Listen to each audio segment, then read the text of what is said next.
ઉત્તર ગુજરાતમાં છેલ્લા કેટલાક કલાકોથી ભારે વરસાદ વરસી રહ્યો છે, જેના કારણે જનજીવન પણ અસ્તવ્યસ્ત થઈ ગયું છે. પાલનપુર અમદાવાદ હાઈવે પર વરસાદી પાણી ભરાતા 20 કિલોમીટર સુધીનો લાંબો ટ્રાફિક જામ સર્જાયો છે. એટલું જ નહીં, હાઈવે પરથી છાપી ગામનો સંપર્ક પણ તૂટી ગયો છે.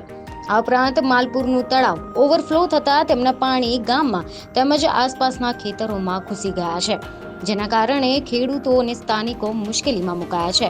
પાટણના સિદ્ધપુરમાં પણ જળબંબાકારની સ્થિતિ જોવા મળી રહી છે. શહેર સહિત ગ્રામ્ય વિસ્તારોના માર્ગો પર ઘૂંટણસમા પાણી ભરાઈ ગયા છે. આના કારણે વાહન વ્યવહાર પણ ખોરવાઈ ગયો છે. કાકોશીનું તળાવ પણ ઓવરફ્લો થયું છે. આ ભારે વરસાદના કારણે ઉત્તર ગુજરાતની જીવાદોરી સમાન ધરોઈ ડેમ પણ ક્ષમતાના 80%થી વધુ ભરાઈ ગયો છે, જે આગામી સમયમાં પીવાના પાણી અને સિંચાઈ માટે સારા સમાચાર છે.